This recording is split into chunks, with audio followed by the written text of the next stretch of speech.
Pertama-tama, saya akan menjelaskan mengapa kami memilih tema ini untuk tugas akhir kami. Kita mulai dari latar belakang. Menurut data World Health Organization, menunjukkan bahwa setiap tahun di seluruh dunia antara 250.000 orang sampai 500.000 orang menderita spinal cord injury.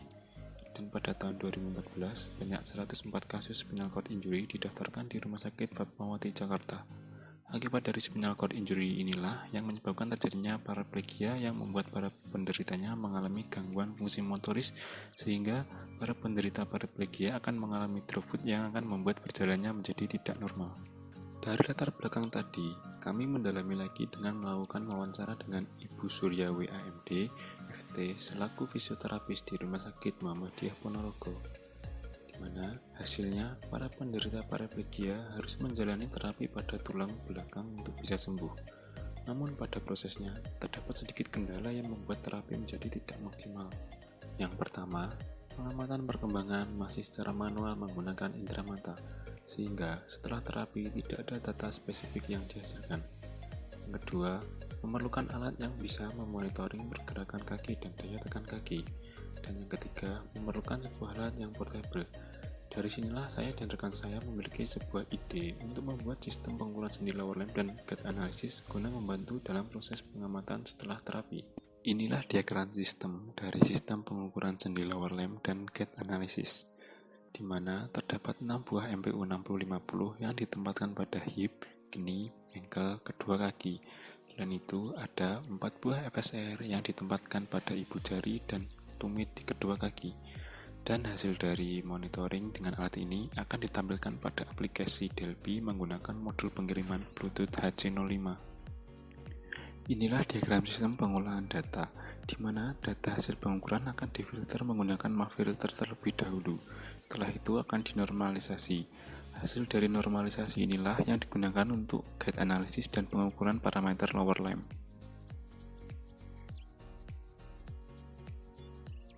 Dan inilah komponen-komponen yang akan digunakan pada tugas akhir ini.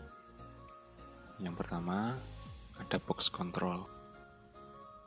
Dan yang kedua, ada box sensor hip. Yang ketiga, ada box sensor. Yang keempat, ada box receiver Bluetooth HC05. Dan yang terakhir, ada sendal yang terdapat beberapa sensor di dalamnya. Inilah desain dari box control di mana di dalamnya terdapat Arduino Uno, LCD, Bluetooth, saklar power, dan cas baterai. Berikut adalah penempatan komponen pada box control.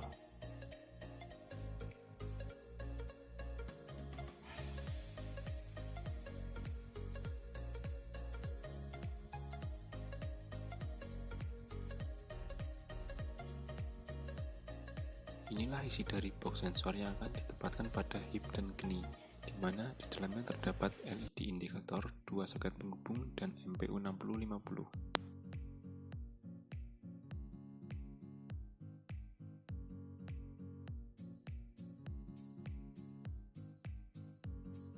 Selanjutnya, ini adalah bentuk dan penempatan komponen pada box sensor hip.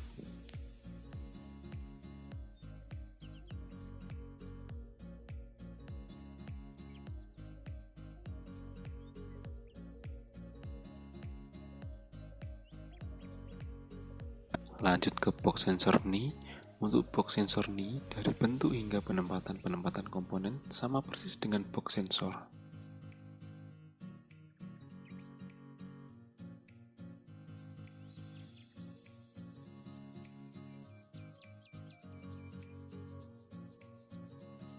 Inilah desain dari box receiver Bluetooth, di mana nantinya box inilah yang terhubung dengan laptop guna menerima data dari box control.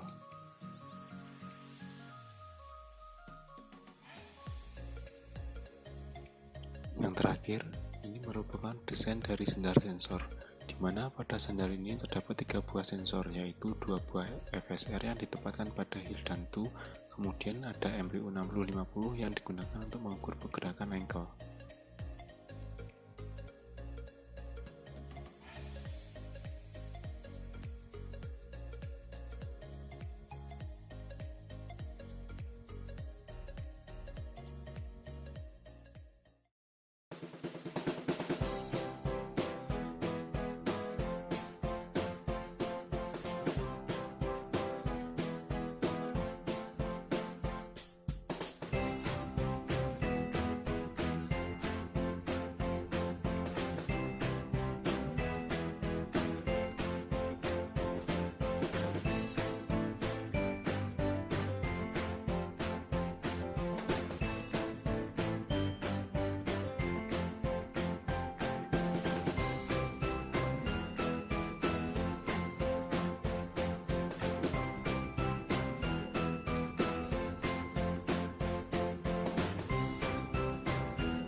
Untuk mengecek apakah Bluetooth sudah terhubung dengan Bluetooth Master, kita tinggal melihat LED indikatornya. Apabila berkedip dan cepat, artinya belum terhubung, dan apabila berkedip kemudian terjeda, itu menandakan sudah terhubung.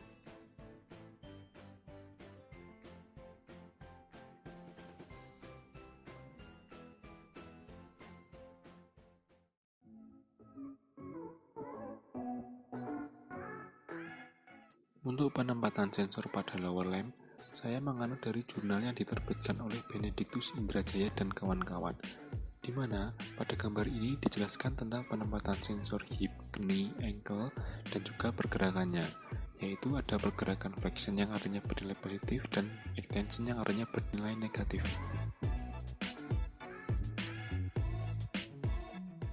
Pada hip, untuk pergerakan flexionnya ketika digerakkan ke atas dan extensionnya ketika digerakkan ke bawah.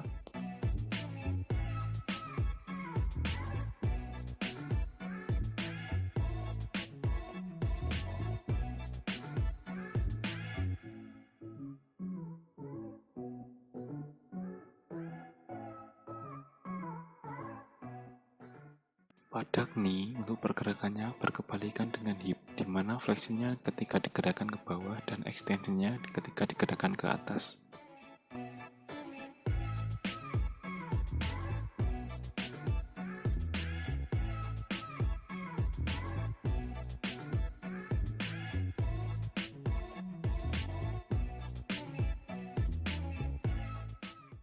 Pada ankle, untuk pergerakannya sama dengan hip, di mana flexionnya ketika digerakkan ke atas dan extensionnya ketika digerakkan ke bawah.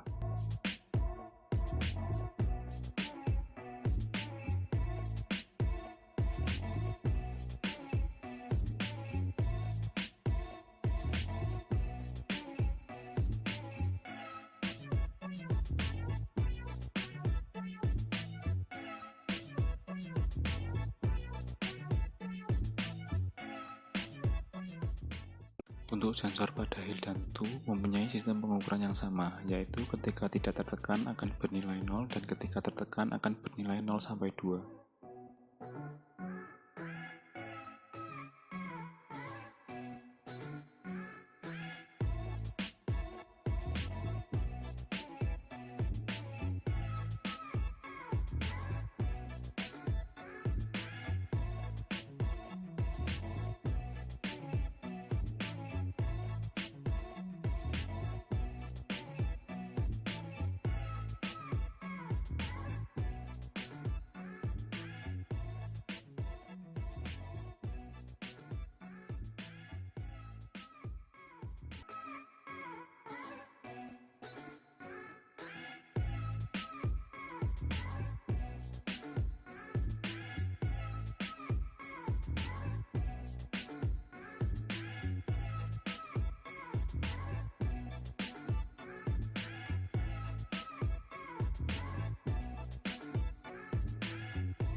Inilah sinyal hasil pengujian dari seluruh sensor yang dipasangkan pada kaki kanan.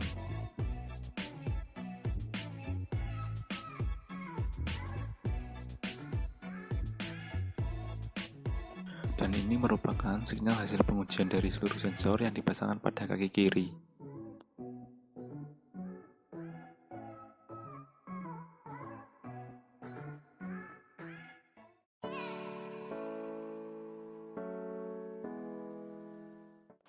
Selanjutnya, sinyal hasil pergerakan kita filter menggunakan MAF filter, di mana MAF filter berfungsi untuk mengurangi noise tanpa mengubah karakteristik dari sinyal aslinya.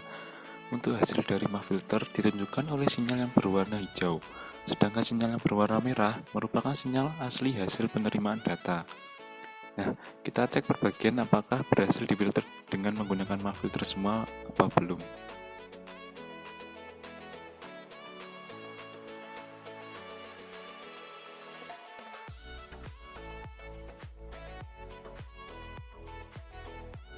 Setelah MAF filter selesai, kita masuk ke proses analisa. Di sini terdapat dua button untuk menampilkan sinyal pada kaki kiri dan kaki kanan. Kita tampilkan untuk sinyal kaki kiri terlebih dahulu. Ini merupakan penggabungan dari sinyal Hill dan Tu. Untuk sinyal Hill adalah sinyal yang berwarna merah, sedangkan sinyal Tu adalah sinyal yang berwarna hijau. Setelah itu, kedua sinyal kita proses ke proses normalisasi. Di sini, normalisasi berfungsi untuk mengubah sinyal menjadi bernilai 0 sampai 1. Rumus dari normalisasi adalah jumlah data dikurangi nilai minimum dan dibagi nilai maksimum dikurang minimum. Ini juga berlaku untuk kaki kanan. Ini merupakan penggabungan sinyal Hill dan Tu, dan ini adalah hasil proses normalisasi.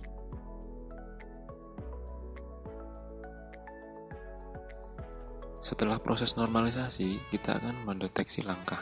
Untuk pendeteksian langkah, kita menggunakan threshold dengan nilai 0,05. Untuk kaki kiri dapat kita lihat terdeteksi 4 langkah, dan kaki kanan terdeteksi 5 langkah.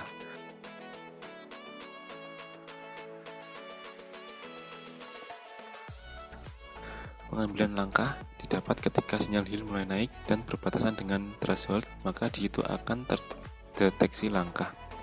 Setelah itu, kita akan menganalisa hasil normalisasi. Untuk analisa ini, kita bisa analisa per thread atau per langkah. Ini adalah hasil dari get event untuk langkah 1.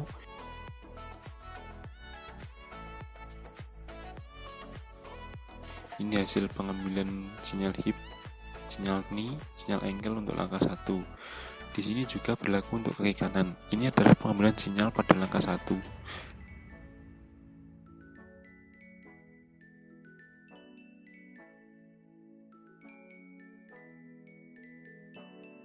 Kita coba ke thread berikutnya.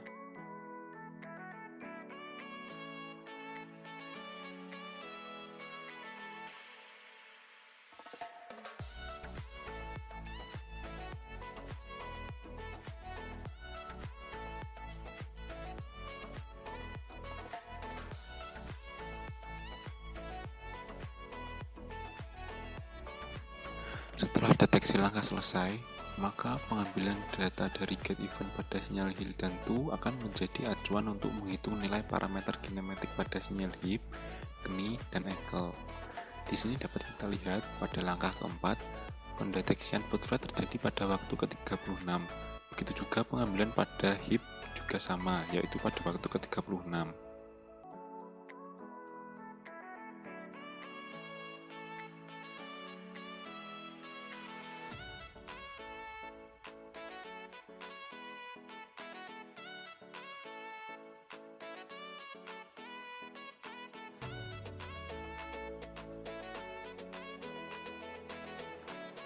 Setelah itu, pada hip terdapat 3 parameter, namun di sini satu parameter tertindih karena mempunyai nilai yang sama. Yang pertama ada HIC, yaitu nilai pada langkah awal. Untuk MHEST, yaitu nilai minimum antara sinyal foot fed dan sinyal to off. Dan MHFFW, yaitu nilai maksimum antara sinyal to off dan dimulainya langkah selanjutnya. Kemudian untuk bagian knee, di sini terdapat 5 parameter.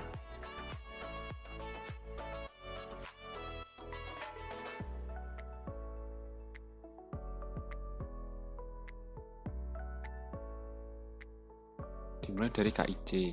KIC adalah nilai sinyal dari dimulainya langkah awal. Kemudian MKFST. MKFST adalah nilai sinyal maksimum antara foot flat dan heel off. Kemudian MKEST. MKEST adalah nilai minimum antara heel off dan to off. Kemudian MKESW. MKESW adalah nilai sinyal minimum antara to off dan dimulainya langkah berikutnya. Yang terakhir MKSFW.